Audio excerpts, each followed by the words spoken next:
ગાંધીધામના ભવાની પાર્કિંગમાં B division પોલીસે દરોડો પાડી નવી મોડસ ઓપરેન્ડીનો પર્દાફાશ કર્યો હતો।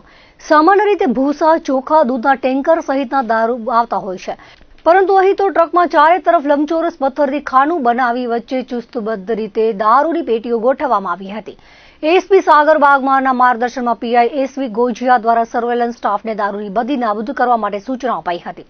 ત્યારે ગાંધીધામ નેશનલ હાઈવે પર મચ્છુનગર પુલ નજીક ભવાની પાર્કિંગમાં રાજસ્થાન પાર્સિંગની ટ્રકમાં તપાસ કરાઈ હતી, જેમાં લંબાઈવાળા પથ્થરોની મદદથી ખાનું બનાવી દારૂની પેટીઓ રાખવામાં આવી હતી, જેથી રાજસ્થાનના ડ્રાઈવર પ્રકાશ બિશ્નોઈની ધરપકડ કરાઈ હતી। હરિયાણાના કાલુ ઉર્ફે રવિ જાટ નામના ઈસમે માલ મોકલાવ્યો હતો। રાજસ્થાનના બાલોતરાથી દારૂ ભરેલી ગાડી ઉપાડી ભવાની પાર્કિંગ સુધી પહોંચાડવા માટે ડ્રાઈવરને 20,000 રૂપિયા મળ્યા હતા।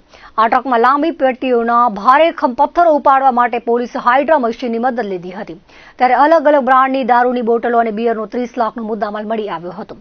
આ સાથે 15 લાખની ટ્રક અને ડ્રાઈવરને ઝડપી લેવાયો હતો।